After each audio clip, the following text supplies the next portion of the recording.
Uttarakhand is a Himalayan state, and all the 4 ranges of Himalayas, including Trans Himalayas, passes through Uttarakhand.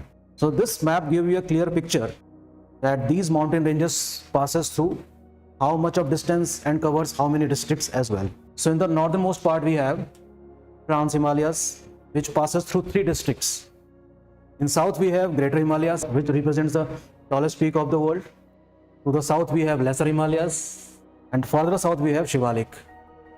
Along with these mountain ranges, we also have some other landforms like valleys, lakes, some plains also we have in the form of Habar, Tarai, Doon, Dwar.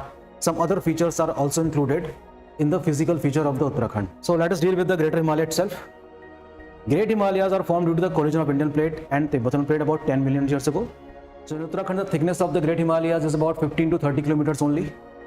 And its average elevation in Uttarakhand we have 4,500 to 717 meters. Now, the most important thing for the examination point of view is that Great Himalayas passes through how many districts? There are 6 in numbers. Uttarkashi, Teri Garhwal, Rudraprayag, Chamoli, Bageshwar and Pithoragarh. Question can be asked in such manner, in which of the following districts Great Himalayas not passes through? Identify that district. So you must remember the name of these 6 districts. In Uttarakhand we have some of the tallest peak also. First is Nanda Devi. Almost all of the tallest peak lies in the Chamoli district of Uttarakhand.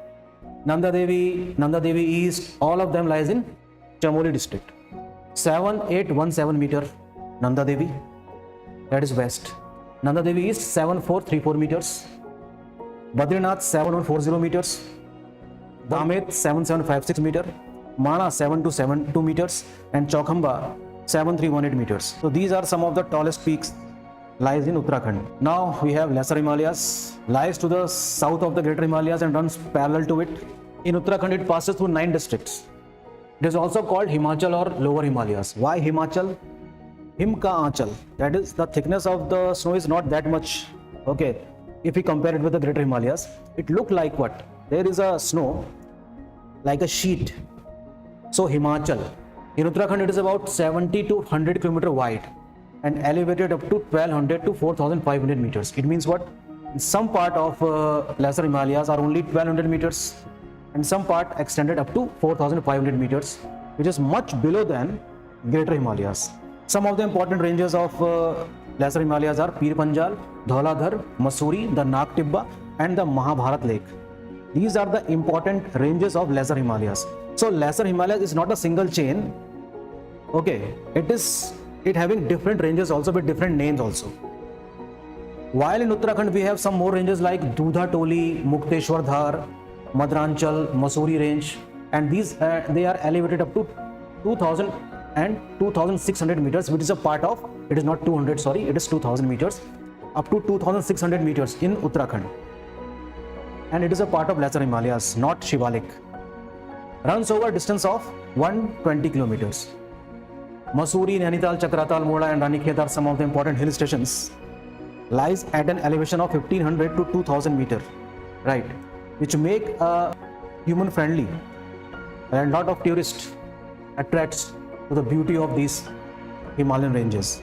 Pamir of Uttarkhand. What do you understand by the Pamir of Uttarkhand? Dudha Toli series, which stretches between Chamoli and Pauri and Almora, is called the Pamir of Uttarkhand. Please note down.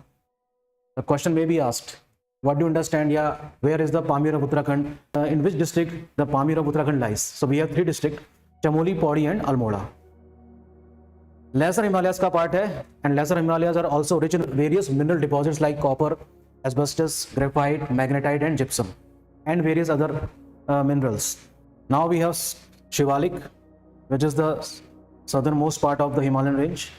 It comprises the outermost range of the Himalayas, also called as Outer Himalayas, and this chain also runs parallel to the Lesser Himalayas up to 2400 km from Patwari Plateau, that is in Kashmir I think, up to the Brahmaputra Valley.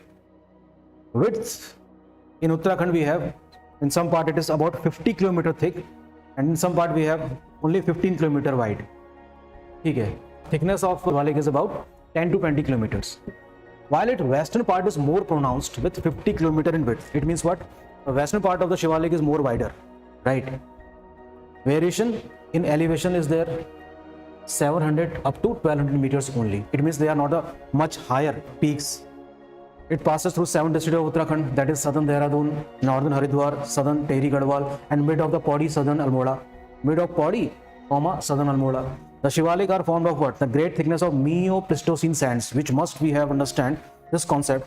This is talking about the era, the geographical timetable. We should understand this.